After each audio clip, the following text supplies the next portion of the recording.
everybody, this is Paul Barrett from NetV Pro. I'm the founder of NetV Pro, and I wanted to just quick go over. NetV Pro actually started as a disaster recovery as a service business over 10 years ago. We have grown immensely since then and added services far beyond my dreams and my expectations. So it's kind of interesting. One of the other things that we just launched, and it was, so a couple of things. The best ideas come from customers. So I can't claim any particular abilities or knowledge beyond, hey, I listened and acted. So Peter Wilkinson actually was the one that prompted me to say, yes, we'll do disaster recovery as a service for VGTI.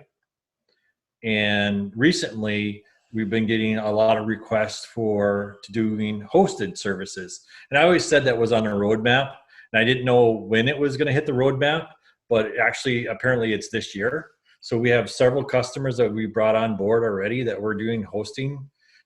What that means is we take care of their primary data, not just their backup and DR data.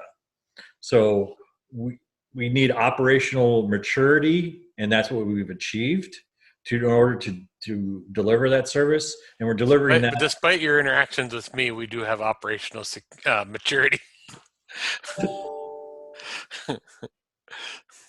Correct. Just because we're immature people and act immaturely, oftentimes Prefer youthful. prefer youthful and youthful mistakes. So yes, we've been hosting customers out of Rockford, Illinois for 6-8 months now. So I'm ready to start actually advertising and letting people know that we do that service.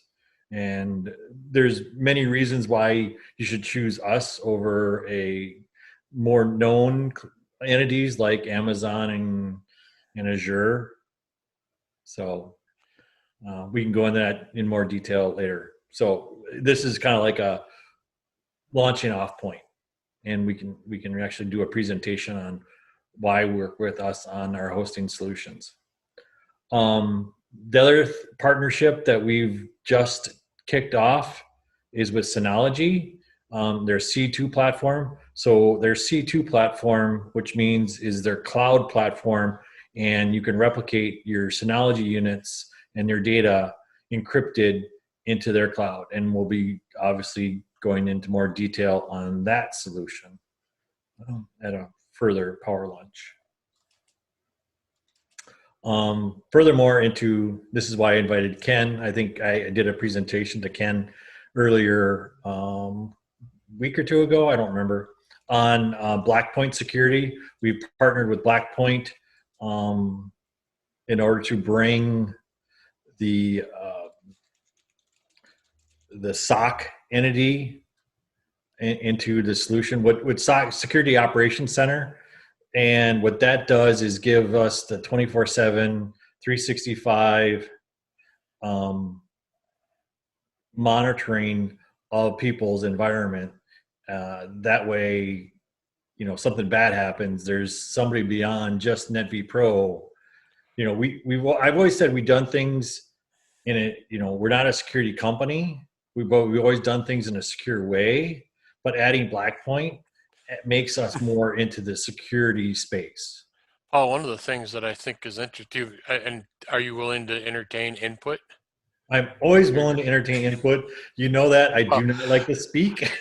Positive input, but one of the things that I think was kind of interesting and really kind of speaks to what we're trying to do with the power lunch as far as helping people get exposed to new technologies was after we did the Blackpoint thing, one of our customers implemented Blackpoint. They thought it was kind of a neat thing, went through some more investigation, implemented it, and then it actually worked for them, right? Yes. So having a tool that works is awesome. Yeah, and with that jumping off point, I'll jump to my last point, and I'll circle back to some of the other points. We eat our own dog food, as in we use the products in our own practice that we implement for our customers. And why, because we've been a DR as a service business, because we've been managing and monitoring our own environment with these tools and learning on our own dime, I've always believed, and that's why I started NetV Pro. I didn't believe, businesses brought value, and I still focus on trying to bring value to the solutions. And part of that is knowing the products ins and outs, the good and bad, and educating the customers on the solution, why it's good and why it's bad, and then making our informed decision the best we can at the time we can.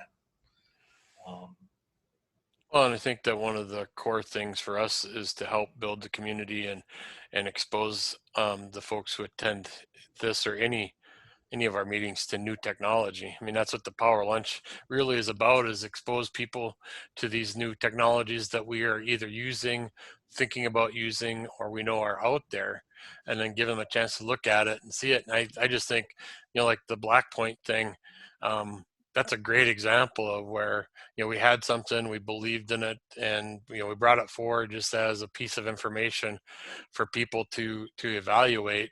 And then here, we did another evaluation and implementation, and then we actually it worked. I mean, and which I'm not surprised that it worked, but I find satisfaction that that it was what they envisioned it to be.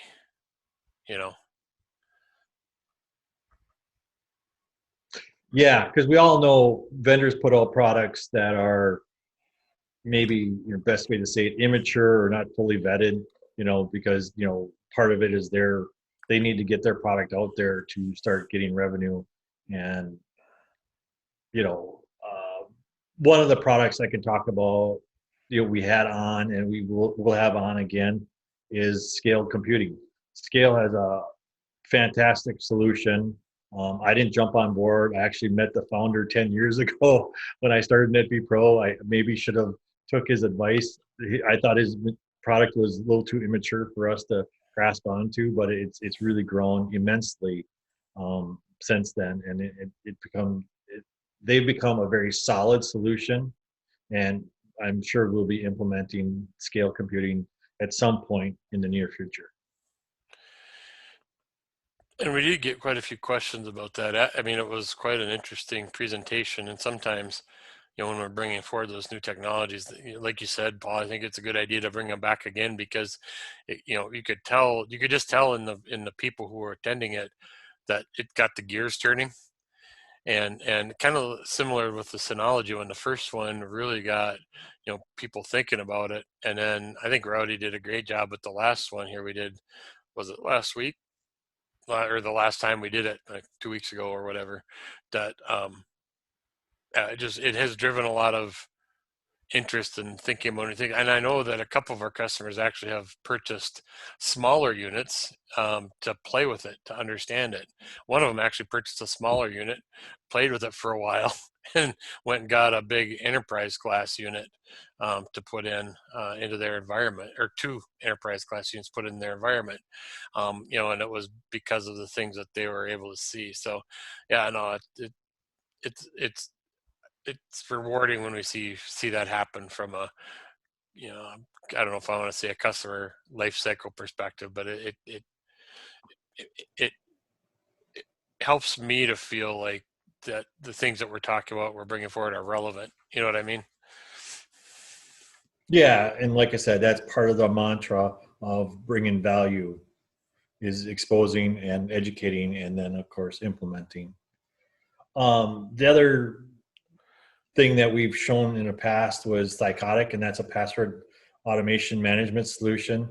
And when I took my SANS course, this is 12, 15 years ago.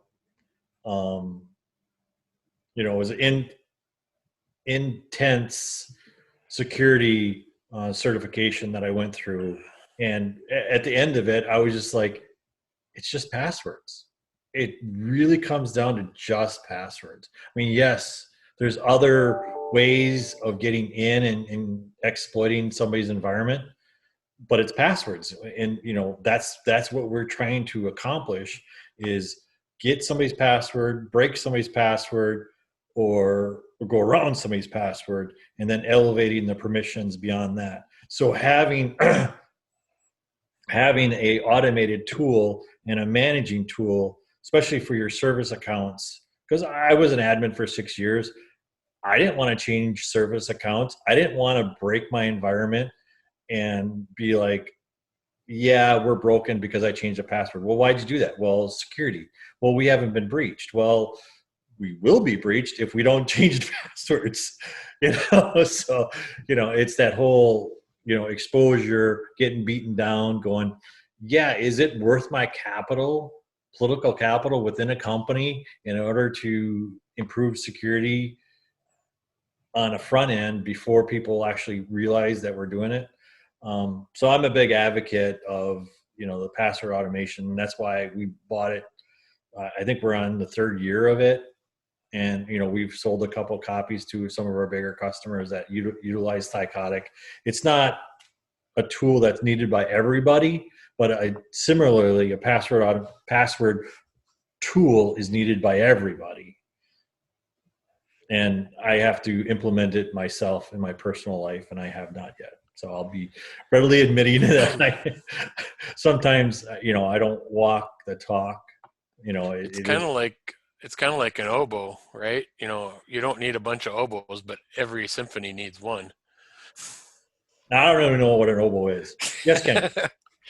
Just I guess a point, a question, something like that. I had a meeting this morning. Paul was there, and I sent it out to everybody in the meeting. And when you talk about passwords, it shows you exactly how long it would take to break particular passwords, and it's a pretty interesting document. So if you've got people that don't believe in strong passwords, and you can show them this document, and if it's a short password, they break it, almost brute force it instantaneously. Yeah, and that goes into my next topic. We've been investigating different multi-factor tools out there. We've, like any company, we kind of settled on we have to use many multi-factor tools. So I mean, we're using Duo and Microsoft Authenticator, and we put that on every one of our tools that we access for our customers. That way, we know we're a bigger target than most businesses are, because we advertise we're a managed service company. We push out that that we're a managed service company, and with that advertisement, we're getting looked at from people that want to hack into our environment to get access to our customers. So we are a high value target. We're not a government agency or a bank or things like that. But as I don't know if people are aware of, SolarWinds got an exploit, and they were managing some government entities, and now they've been all exploited. So their tool has been removed from many, many locations in order to avert that catastrophe has happened and will keep on happening to them. So we have to stay constantly vigilant with our security, and it's just a growth process. And so, like I said, we're utilizing a few different tools like Duo and things like that. This is where I was reached out to you, Keith, and said, hey, can you talk a few minutes about Teams? His eyes get real big. He's like, what? Yeah, can you just speak a little bit about Teams? Because I'm just trying to go through all the high points of what we went through this past year. Sure. Before I play any stupid videos. Sure. I mean, from a Teams perspective, that's probably one of the most asked about and least understood items that I run into in my day-to-day existence. It seems like everybody has interest in it, they're not quite sure what part of it they're the most interested in, and they're not quite sure how to make it work if they have it. So, like I said, it's one of the items that draws the most attention. And even if they're on something like G Suite, we get a lot of questions about converting over to Teams and those types of things. So, yeah, Teams is one of the most requested and talked about items, and we did a couple of sessions on Teams. And I think the first one was kind of a broad overview of things like calendaring and those types of things. And I think the second one was focused more on conferencing, a little calendaring stuff, but conferencing and messaging. And I think that, what I find is that organizations, I got to get Teams, and they think there's a cultural belief that it's have Teams, add water, and go.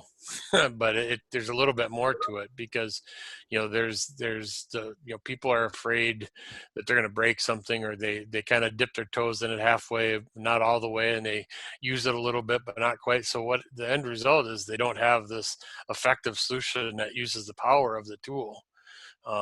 One of the things that I've really found is that organizations like it, live it, love it, are the ones who kind of, I don't want to say force people into it, but they strongly encourage the teams to use Teams, and then they start reaping the benefits of it, and they start thinking of different ways to use it. I mean, I think about even, when, Paul mentions eating our own dog food, we were on the Google platform entirely up until about a year ago. Actually, it's just about a year ago. And, we made the decision to start using Teams ourselves internally. And there was a lot of resistance to it, actually significant resistance to go into the Teams environment. And we made the decision that we're going to do it. We actually terminated the use of other tools. We were using the big ones. We had Trello for, some of our project management stuff, and we're using Slack for communications and those types of things, which are good tools. But we decided to go with Teams, and man, after the first probably 2 weeks of, I don't know how to do this, I don't know how to do that, people figured it out, and the team has just embraced it. Multiple communication channels. We're using all kinds of tools. Even now starting to use, I don't know if anybody's used Microsoft Lists as part of the team space, but there's all kinds of neat things that you could do with it. And even to the point now where we do have a couple of SharePoint development type individuals where we're able to do some customized business flows, things like requesting days off and those types of things, and creating a custom process for that works for us. But I think, that while there's a lot of interest in it, it's just getting in and doing it. And I think that's part of our plan is after, especially for me, after the number of questions I get on, just normal Teams types activities, is taking those videos that we did and putting some of that content out there on our YouTube channel so that people are going to have access to it. So instead of having to watch an hour-long video and going through, how to set up a calendar meeting and all that stuff, if they want to just see how do I initiate a video conference, they can go ahead and just do that. Any thoughts or questions on Teams? I think the people here were at least at the last one. Maybe they're at both of them. How much does that cost, say, compared to Zoom? Well, how much does Teams cost compared to Zoom? Well, Teams comes as part of a SharePoint. So if you are licensed for SharePoint, then you're going to have Teams as part of it. I don't have a specific cost for it, but I know, like, one of the challenges people have with Zoom is they'll go out and they'll get the free account, with Zoom, but they don't realize that only gives them a 40-minute call. And then there's the panic involved with their call. I mean, I guess they do let you go over that once in a while, but if you're a frequent flyer and abuser of that, they'll shut you down after 40 minutes. And a lot of people that I interact with, they have the free Zoom account, and they have Teams. They just never realized that they could use Teams for that stuff. But I think, and I see a comment there from Pat about adapting to it over time. And I completely agree. As you step through that timeline, you'll find more ways to use it. If you look at the ways we're using it now compared to what we were doing just a few months ago, it's night and days different. And I foresee that we'll probably do a couple more sessions on Teams just because people are still asking about it, and there's functions in there that I think that we can show them. And also, Pat, I agree. We use Zoom too. We use them both, but Yeah, obviously we're on Zoom right now. yeah, obviously we're on Zoom right now. But there is. But it's more customer facing. That's what we found, that we have better acceptance of using Zoom versus Teams because people are just more familiar with Zoom. Yep, and an interesting thing though is I've probably seen it more in the last 3 months would be that being able to use Teams for external calls too.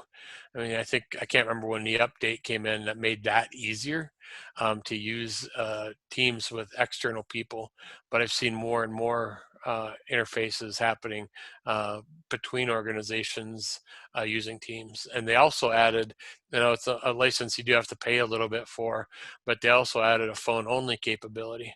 So if you have people who are in your organization that just want to be able to phone in, you can do that as well.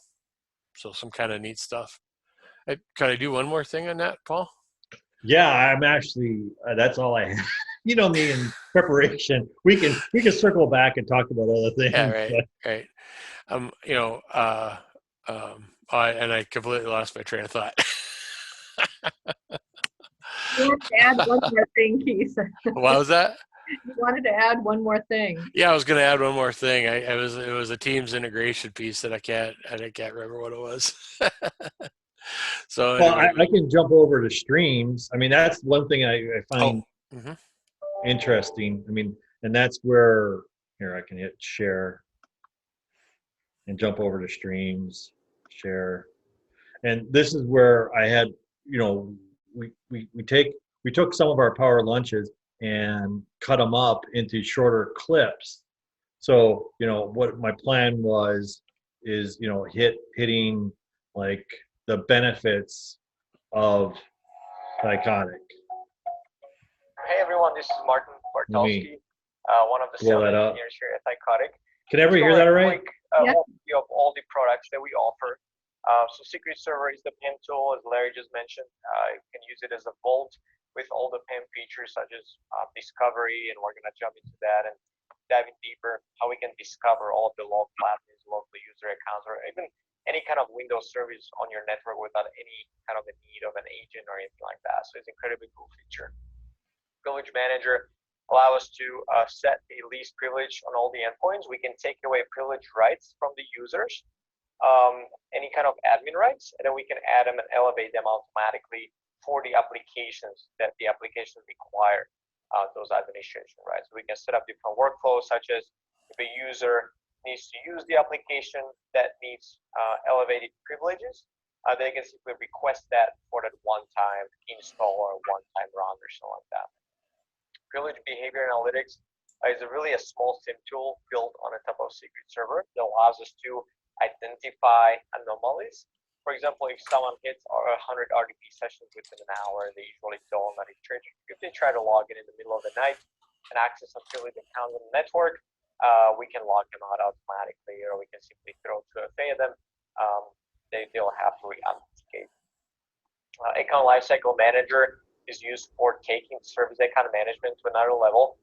Not only we can discover all of those with Secret Server, we can also discover them with Account Lifecycle Manager, but we can also assign different templates to those, and we can assign the owners to service accounts. We can also assign lifecycle to the service accounts, meaning that they might need to get reviewed once every 6 months or every 12 months, or they can be set up on auto delete or auto disable. Maybe if you know that you only need that service account for next 6 months, it can be disabled automatically. That way it's not going to live on the network forever without the owner. DevOps is used for high call when we need to get, usually for the DevOps departments, when we need high call volumes between the user and the vault to receive the username and passwords for, let's say, for applications, for example, in the DevOps departments. And then we have Connection Manager It really is SSH and RDP application. It allows us to open multiple SSH and RDP sessions. We can sync it with secret servers, so we can sync all the folders and all the secrets from your Vault. And if any of those secrets have, for example, recording enabled or different workflows enabled, all of those will be synced into Connection Manager as well. We can create our own connections as well. We can simply export those, and then we can have different users just import them. That's a local application that's installed locally on the endpoint, and it syncs to your secret server Vault.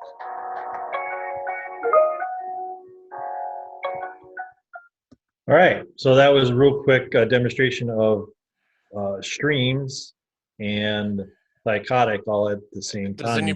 Does anybody use streams? Has anybody been using streams, or has anybody been exposed to it? One of the cool things about streams is that it kind of takes the whole concept of social media and allows you to do things like tags and tagging things and do those types of things. So I'm actually working with a customer who is putting content out on streams for their IT group. And it's being used for things like, hey, how do I do my email signature? How do I, another one was how do I understand what's an email coming from an external place versus an internal place? So those simple requests for functions that maybe in the past would have been a email of just a bunch of text and that people get frustrated reading. What they're doing is they're doing a screen capture, putting it out on streams because they have the whole capability with Teams and SharePoint in doing tags on it, so it's searchable. So it ends up being more like a social media type of a tool that you can use for video content distribution. And then I remember what my last thing was I was going to talk about. I squeezed my brain when that happened. But no, I was going to talk about backing up. One of the things when you talk about Teams and Office 365 was backing up Office 365. And I think that, there's a couple of, and a lot of people that I interact with, I think the folks on this call primarily understand that Office 365 doesn't have the most robust native backup thing going on, and that you have to, as an admin or something, you have to go in and do that proactively. And I think that, one of our partners is Veeam, and we've gone through Veeam and talked about that for backing up Office 365. But then I think last week the last session, we had a good overview of Synology and their ability to back up Office 365 and even G Suite. But that's one of the things that I've enjoyed about the past year is bringing forward those new ideas and just literally seeing the light come on in people's, they're going, oh, hey, well, there's an interesting way to do this. And I think that's, really what we're about, is trying to expose those new ideas and thoughts to people. So even if I forget about them. Well, but, we have a lot going on, and, things just come up and you're like, oh yeah, I got to jot that down, and you don't jot it down, and then, oh. While that video was playing, I literally wrote it down. Well, those of you who know me know I'm better looking than I am smart, so makes all kinds of sense. Come on, Ken. So I don't know, Paul. Do you want? Open. People have thoughts. Yeah, I love that. Trying to hear people's thoughts and any requests for topics they would like over the next year they can think about.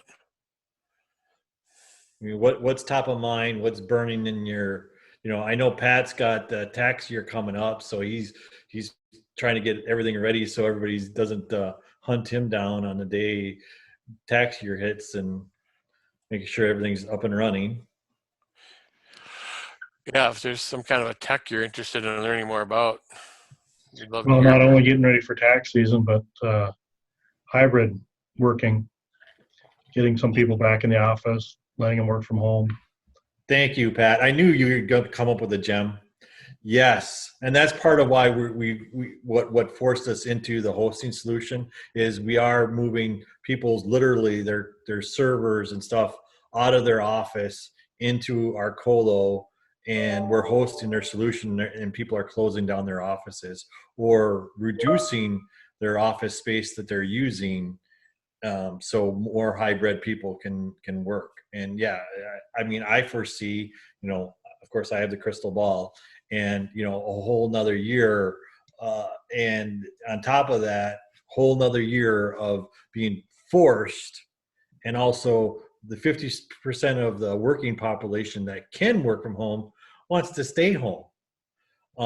So people are going to require that from their employer going forward. I would suggest everybody get out of their real estate portfolio if you're involved in a commercial real estate investments. It's going to get ugly. About to be a lot of open space. Mm-hmm. Right. Yeah. Is there any other tech people are looking at over the next year that they might have questions about? I wouldn't mind seeing more Microsoft Teams for the stream option that you guys brought up. Yeah, that's a good one. And Ross, I get a lot of questions about Teams. Even it's a good one. And List too, because they added a couple things. So Streams is kind of new. Have you seen List, the Microsoft List thing? No, not yet. No. It's kind of like Excel on steroids. I mean, kind of is, but they have some capabilities with it that are they lend to it being a visual environment that's easy to communicate. So, what about something along the AI technologies that are coming out? There's a lot seems to be happening. I'm making notes, so I'm not ignoring you. Maybe something on Azure or Azure or however you want to pronounce it. Yeah, that's one of those ones that I hear pronounced. It's like Sophos. Don't really know what the right way is to say it. Well, That's a good my one. Sophos people call it Sophos. So. I'm from Wisconsin. I call it Sophos. You guys are kind of weird. Yes, we are. We're very weird. We're very weird. We admit it. The difference is if it's someone who's really from Wisconsin, we're proud of it. That is correct. That was always my excuse, because I had in a past life, I had a lot of East Coast customers, and they'd be like, saying stuff and talking real fast or whatever. I'd be like, "Oh, I'm from Wisconsin," and without fail, this is the response I would get. Oh. That explains a lot. Yeah, it's like a free pass. All right. Yeah, I'll have to look into the AI piece and see what kind of where we want to go with that. But I think that's a good kind of I don't know if I want to say untapped, but it's kind of a space that we should explore and be thinking about. I know it's hitting the security world and, identifying threats and things of that nature with a whole different logic set. I don't believe it's anywhere near matured yet, but there's a lot of things going on as far as that goes. Yep, very good point. Very good point. Any other types of implementations going on over the next year that might be good to get if we're thinking about Q1, think about that. I think Teams and security are going to be a couple of different things that we talk about during Q1 for sure. Kind of have those things slotted to be part of it. And yeah, Ross, that stuff fits right into it. So maybe for the first or second one, we can do a streams/list overview thing. You guys ever work with VR technology? Virtual reality items? Have not, but that's actually I think that's actually an interesting one to do too. VR. Yeah, VR and AR, which is the augmented reality, and I don't know if that's made it into the mainstream of IT yet, but I've read a couple fiction books that deal with it, and it's pretty interesting where that's going to go, because fiction books turn into reality sooner or later. Yeah, well, I remember being in school and never thinking that 1984 would become true. Anyway, or what's that one by Ayn Rand? Can't remember what. Yeah, Atlas. Was it Atlas Shrugged? Atlas Shrugged. Shrug, It was a yeah. great book, and she wrote that back in the 60s. And I look at today's world and I'm like, wow. Yeah, isn't it something? Yeah, it's crazy. I think those are good ideas too. VR, AR. I think that gives me some stuff to go out and kind of look at and think about. Do you guys ever cover 5G? I might have missed that one if you did this No, year. but that's yeah. No, but we just had a customer implement Starlink, and they're head over heels on how awesome it is. Well, it is. Yeah. So to let Really? you know, Sheila, I did put in a request for Starlink for you. So we'll see what happens if you're qualified. And for anybody that doesn't know, Starlink is the Elon Musk internet that's been being deployed for currently in beta in the northern hemisphere, wherever it's really, really cold, where I'm not. Well, I put in for my mom lives in northern Wisconsin, and I'm checking on it for her. So what I found was, can I talk about the speeds, Paul? Yeah, you can talk about anything you want. So it was Let me see if I can 280. mute you. No, I don't think I'm out of control. It was 280 meg down, 80 meg up for $99 a month. And the big thing is not just that, but it's a 20 millisecond. So Yeah. apparently that's phone quality. So I mean, what that means by comparison to her, she's paying right now with one local provider that she can work with in northern Wisconsin. She gets 8 meg down for $60 a month of spotty service because it's line of sight. What was that, WiMAX? I don't know. I guess it'd be WiMAX. But to be able to increase, because and her TV is crappy because she's in a place that's between Minneapolis and Duluth. Is that just for cell service, or is that general? That's internet. Internet. Wow, that's impressive. Yeah, it's pretty amazing. So yeah, to go back to the 5G has been, really focused more in the city and where the Starlink is more in the rural. And you're going to get, I think, better service with 5G all around. But it's really the coverage is very it's 5G. limited. You have to put a tower every 500 feet or something with 5G. Yeah, I read an article. A while ago that talked about satellite communications when it goes mainstream, like this sounds like it. That's the end of China censoring their internet. People will just be able to connect, and they won't be able to stop it. Right. It's interesting. Yeah, it's interesting how foundational it is. I mean, when you start thinking about internet connectivity and a connection to technology, what it means. I have a relative who's doing a PhD. He's doing his PhD on tribal customs in some northern Finland. It's a place in northern Finland where you got to burn deer poop to stay warm. I'm like, seriously, why didn't you pick a place where it's rum? I would have picked rum instead of burning deer poop, but whatever, he's an idiot. But that aside, in Finland, they've determined that high-speed internet is a human right. Just like we think, life, liberty, and the pursuit of happiness in general are human rights. They've added high-speed internet as part of that. So he's in this place, right? And he's literally burning reindeer poop to stay alive, right? Because it's 35 below zero, but he's got high-speed internet.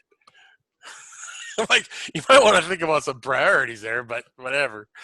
I mean, I guess I could get behind high-speed internet. That's pretty important because I want to read Twitter when it's 50 below. What else you got to do? And when we have family stuff, we make him sit by himself because he smells like burning poop. Well, I guess if he runs out of reindeer poop, he can always burn his own. Yeah, you got to try it, but yeah. I suppose it's freeze dried, but yeah, Hey, I mean, now I want the mute button for Keith. yeah. This is a crappy conversation. New subject. Romer just learned a valuable lesson right there. Yes. But it's interesting, and I think Ross, that's a good, I think I like that topic because it's something that we've all heard about. It's something that we're probably going to have to deal with not only at home, right, or not only in our personal lives, but in our workspace, because we're going to be asked about it and we're going to have to work with products that, have it and those types of things. So I think it's a good item to talk about. So thank you. Good idea.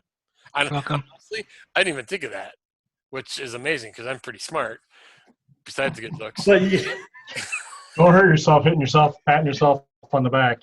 And good looking. Don't forget good looking. Good looking, Don't the forget good looking good part. But I mean, I think that's a good one. So I appreciate that. Any other ideas? We've had some legit good ideas, you guys. Thank you very much for that. Have you guys looked like at health technology? Like our kids go to a Corey, when they go in through the school, it takes their temperature right away due to COVID. Actually, That kind of items. we had a product that we should get back after to do that, Paul. It's called Fever Sensor.